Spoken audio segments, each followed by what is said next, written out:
You didn't fall in love with her. You fell in love with the missing piece of yourself she mirrored back at you. It wasn't love. It was projection. It wasn't a connection. It was possession. Carl Jung warned, until you face your shadow, you'll keep calling dysfunction love. And the women who trigger it, your salvation. There's a reason she felt different. It wasn't about her. It was about what she awakened inside you. Most men don't want to hear this, because most men want to believe that love is about connection, destiny, timing. But Carl Jung saw the truth. We don't just fall in love, we project. Every woman you've ever chased, obsessed over, lost to sleep for wasn't just a woman. She was a mirror, a reflection of the emotional world you were never taught to face. The part of yourself you lost, suppressed, denied. And when she showed up, she didn't just make you feel alive, she made you feel whole, because she triggered the part of you that you forgot how to access on your own. That's not love, that's psychological compensation. You weren't loving her. You were trying to reclaim the piece of yourself you gave away. Maybe she was nurturing, maybe she was wild, maybe she was soft,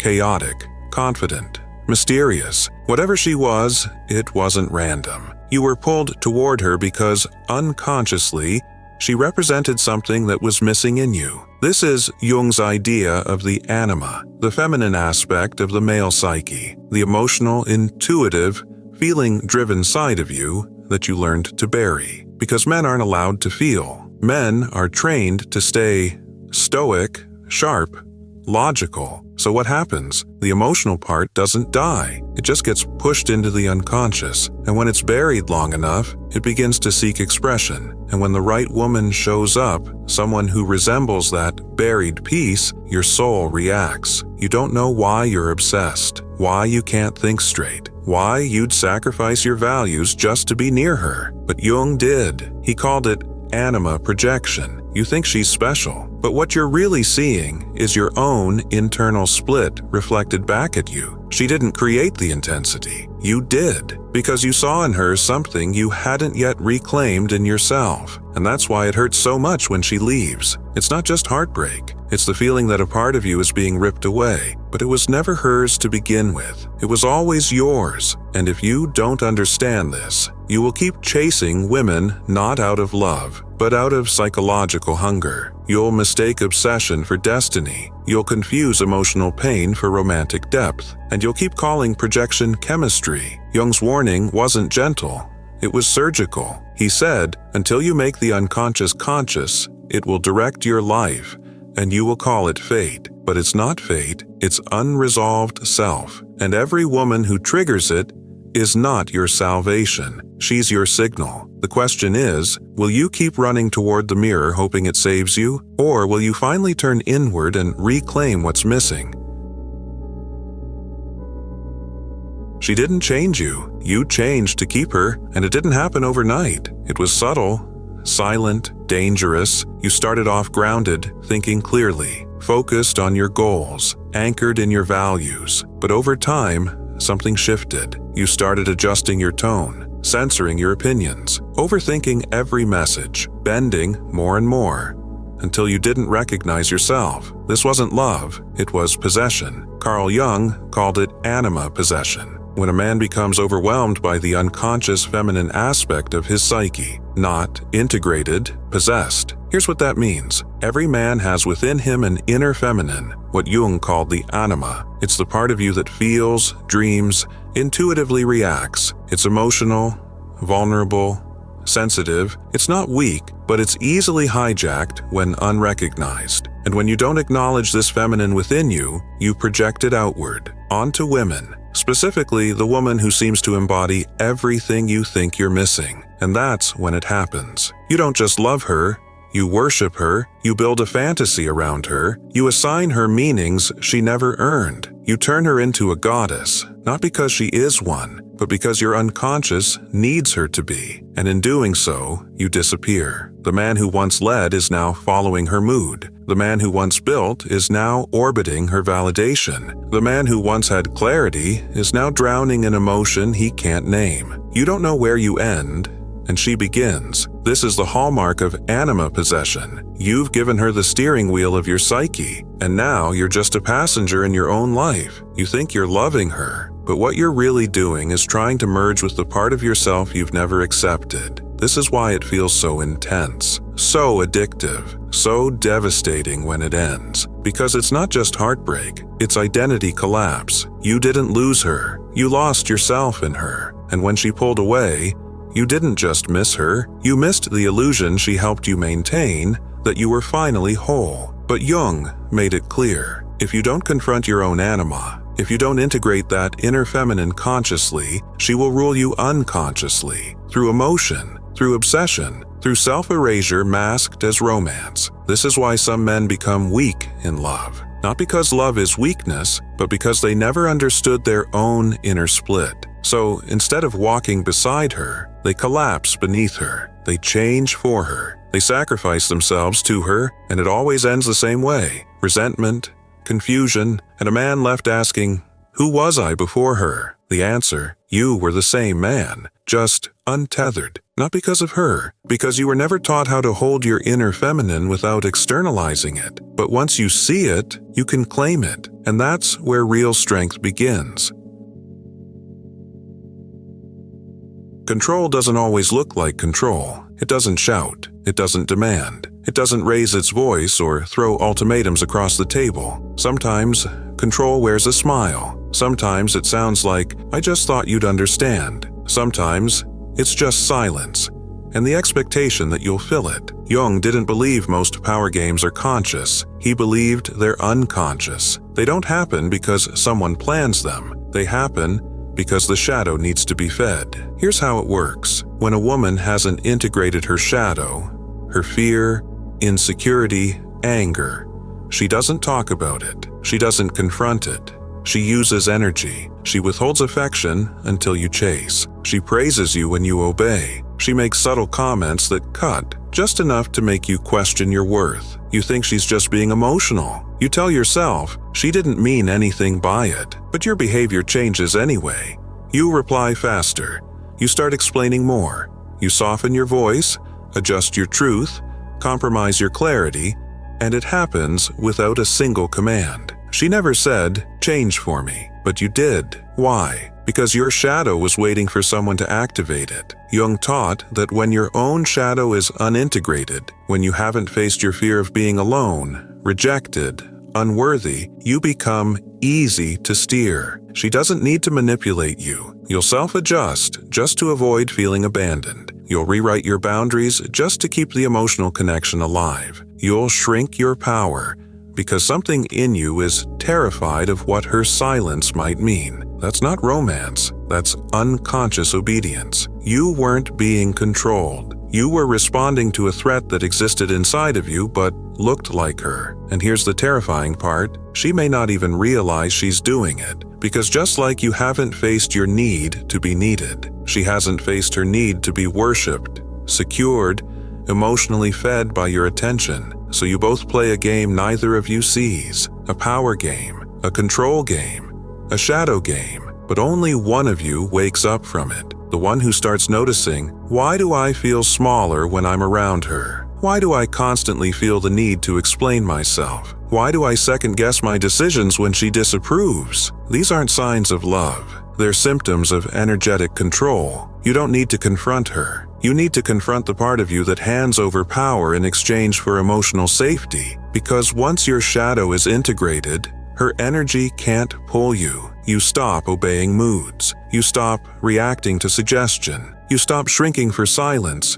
You return to your center, and suddenly she has to meet you there or leave. Either way, you're no longer moved by the unspoken. You're unmoved, unshaken, and finally free. She didn't save you. She revealed where you were still bleeding, but you couldn't see that. You weren't ready to. So you did what the unconscious mind always does when it's afraid. You built a fantasy. You told yourself this was fate, that she completed you, that her presence made you more alive, more real, more worthy. But the truth, you made her divine, because facing your own incompleteness felt unbearable. Carl Jung warned about this illusion. He saw how easy it was for a man to fall not in love with a woman, but with his idea of her. You didn't love her, you loved how she made you feel. You loved the escape she gave you from the hollow parts of yourself. That's not connection. That's projection. She wasn't your salvation. She was a mirror, and every time she smiled, pulled away, got quiet, or lit up, your emotions surged. Not because of her, because of what she represented. Security, approval, intimacy, all the things you never gave yourself. She triggered your shadow, and every spike of pain wasn't her hurting you. It was your wounds waking up. You were not in love. You were in withdrawal from your own self-abandonment. She became your center because you never built one for yourself. She became your calm because you never learned to create it internally. She became your meaning because you didn't know how to hold your own. This is the trap of projection. It always starts like poetry. It always ends like loss, not because she changed, but because the mirror cracked. And when that mirror breaks, when she pulls away or the illusion fades, you don't just mourn her. You mourn the version of you that only existed through her gaze. That's why heartbreak feels like identity death, because it is. And here's the truth. Most men never say out loud, she wasn't perfect. You made her that way. You needed her to be. Because if she was flawed, then you'd have to face the fact that you gave away your power to someone human. And that means owning the fact that the real emptiness was always yours. But Jung didn't say this to shame you. He said it to wake you up. Because the moment you realize she wasn't your answer, you're finally ready to start asking the right questions. Questions like, why did I need her so badly? What did her presence numb inside me? What parts of myself did I abandon to be chosen? Because that's where your real work begins. Not in trying to get her back. Not in dissecting her behavior, but in turning inward and reclaiming the parts of yourself you tried to find in her. Because the moment you stop chasing salvation in someone else, you start becoming it yourself. And that's when no one can take it from you again. Some women don't set out to drain men. They don't wake up thinking, who can I control today? They don't call it manipulation. They call it connection, affection, need. But the effect is the same. You end up exhausted, confused, hollow, and they walk away wondering why you're no longer enough. Carl Jung understood this. He saw it clearly. When someone's shadow remains unintegrated, when their fear, their need, their trauma lives unchecked, it finds expression. Not through logic, not through clear intention, but through emotional behavior that pulls power from others. And here's the hard truth. Some women do this without ever knowing, especially women raised in trauma, women who never learned to sit with discomfort, who were taught that love equals attention, that control equals safety, that affection is a tool to survive, not a gift to offer freely. So what do? They use emotion the way other people use weapons. They withdraw when they don't get their way. They cry, not always to manipulate, but because it's the only way they know to ask for power. They validate you one moment, then destabilize you the next. Not because they're evil, but because it works. It keeps them in control. And if you're unaware of your own wounds, you'll walk right into it. You'll become the man who works harder to earn her silence, the man who twists himself to avoid her coldness, the man who believes her anxiety is your responsibility to fix. You'll call it love. You'll call it compassion. You'll call it being strong for her. But what it really is energetic extraction. She doesn't want to drain you, but her unconscious does. Because that part of her, the part that never felt safe growing up, has learned to survive by pulling power from the men who care. And unless you've done your own shadow work, you'll fall into the role willingly. You'll call it purpose, you'll call it masculinity, and you'll lose yourself in her emotional landscape. Because here's what Jung taught us. Until you make the unconscious conscious, it will direct your life, and you will call it fate. This applies to you, and it applies to her. If she hasn't made her unconscious conscious, she will continue to act from it. She will continue to test, extract, drain, and collapse around any man who gives her that power. And she'll believe it's love. She'll believe it's chemistry. She'll believe it's you, but it's not you. It's her history replaying through your nervous system. The solution is not hatred, not blame, It's awareness. You can't save her, but you can save yourself by noticing the pattern before it sinks its hooks in. Protect your energy not from the woman, but from the emotional blueprint she's carrying that isn't hers and was never meant to be yours. Because if you don't see it for what it is, you'll spend your life being drained by people who don't even know they're feeding. You keep thinking the cure is out there, in her apology, in a second chance, in some moment of closure that finally makes it all make sense. But that's the trap. You don't need closure. You need clarity. Because what hurt you wasn't her rejection. It was your unconscious addiction to being chosen. That's not love. That's abandonment reenacted through obsession. And the only way to stop repeating it is not by changing women, it's by reclaiming the lost parts of yourself. This is what Carl Jung called shadow work. Not meditation, not wishful thinking, not endless content consumption pretending to be healing. Shadow work means this. You look at the parts of yourself you've been afraid to face, the need to be validated, the panic of being alone, the way you shrink your truth to keep the peace, the way you give energy to people who haven't earned access. Because here's the brutal truth. She was the trigger, but you were always the key. She activated the wound. She exposed what you hadn't faced. But she's not the solution. You are. The shadow isn't evil. It's unconscious. It's the collection of thoughts, fears, and behaviors you've buried over time because they didn't fit the image you wanted to present to the world. But buried things don't die. They grow stronger in silence, and then they run your life from the background. Until one day, she shows up. She looks a certain way, speaks a certain way, moves a certain way, and something in you lights up. But what lit up wasn't love. It was memory. It was the unmet need finally finding a match. You don't love her. You love the part of you she temporarily reconnected you with. But that's why it's dangerous. Because when she pulls away, so does your connection to that part. And suddenly, you're empty again, lost, scrambling. So here's the shift.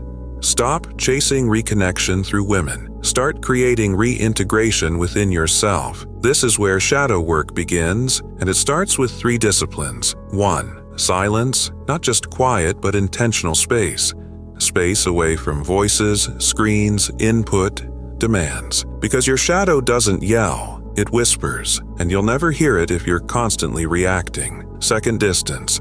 Stop giving access to people who haven't earned your energy. That includes friends, women, family, anyone who doesn't respect your center. Distance isn't cruelty, it's clarity. You can't heal in the same environment that trained you to abandon yourself. 3. Journaling. Not as a ritual, but as a weapon. Write what you avoid. Write the truth you're scared to say. Ask yourself, where did I betray myself this week? What lie did I tell to keep someone close? Where am I still performing instead of living? Your clarity doesn't come from getting her back, it comes from getting you back. Because the real reason her presence feels magnetic is because you've forgotten how to generate your own inner charge. But when you begin this work, when you stop outsourcing your wholeness, you start to see it all differently. You realize she wasn't special.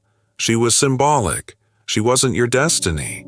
She was your mirror. And now that the mirror is cracked, you don't rebuild it. You rebuild you. Because once you integrate the shadow, once you reclaim what you gave away, you stop needing rescue and start becoming someone who can't be pulled, baited, or broken. This is how the real healing happens. Not in the next relationship, not in revenge, not in understanding her, but in owning that every piece you gave away was always yours to take back.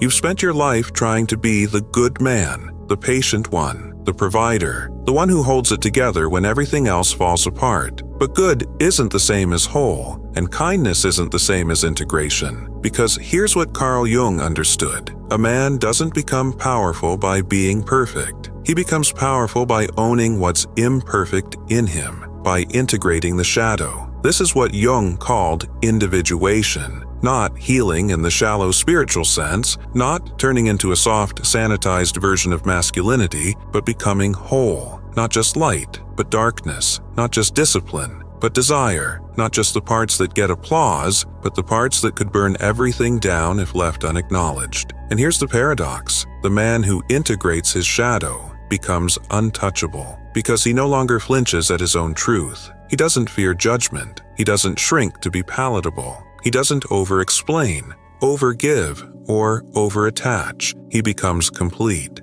And completeness creates gravity. This is why women don't chase healed men for their attention. They orbit them because of their energy, because their stillness is not passivity, it's presence, because their silence is not absence, it's depth. When you master your shadow, you stop craving rescue. You become the rescuer, not of others, of yourself. Because now, when a storm comes, you don't collapse. You observe, you respond, you decide. You've already faced the ugliest parts of you. You've already walked through the fire, and you didn't beg to be saved. You became the flame. That's what makes you dangerous. Not your aggression, not your volume, not how many books you've read or how perfectly you control your emotions. What makes you dangerous is that you've met your darkness and didn't run from it. You absorbed it, you studied it, and you gave it a job. You no longer use it to destroy. You use it to discern, to protect, to move like a man who can't be rattled by someone else's chaos. Women feel this. The world feels this. Your energy speaks before your words ever do, because you're not trying to prove anything anymore. Not your worth, not your goodness, not your strength. You just are. Solid, grounded, unshakable. Jung said, "The man who owns his darkness walks through the world without flinching," because nothing external holds power over the man who has already claimed his internal world. This is the rebirth. This is what every pain, every heartbreak, every emotional collapse has been leading you to. Not more light, but balance. And when you reach this state, you no longer seek love to feel whole. You bring your wholeness into everything you touch. You stop playing games. Stop chasing projections. Stop leaking energy into dynamics that need you weak to survive. You become the gravity others feel. Not because you want to be followed, but because you can no longer be moved by anything less than truth. And that's real power.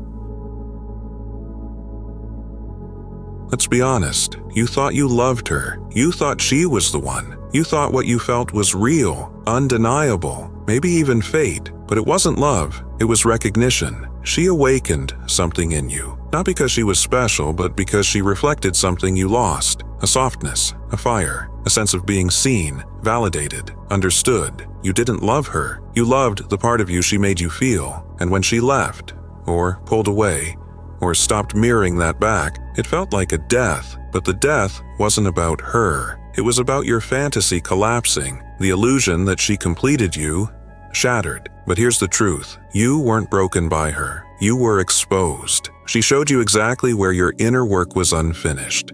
She triggered every unmet need, every buried fear, every part of you you've been avoiding. Not because she was cruel, but because she activated your shadow. And your shadow doesn't lie. It speaks through obsession, through collapse, through that cold feeling in your chest that says, you've lost something you can't get back. But you didn't lose her. You lost the projection. And in that loss, you were gifted the one thing no relationship can give you, the chance to finally meet yourself. The parts you gave away, the parts you forgot, the parts you disowned to be liked, wanted, loved. And now you see it clearly. It was never about her. It was about what you still hadn't faced in yourself. Your fear of being alone, your craving to be chosen, your addiction to being needed so you wouldn't have to need yourself. But that version of you, the one who gave everything, who waited, who hoped, who collapsed, that version doesn't need fixing. He needs to be buried, because now you've seen the truth. And once you see, you never go back.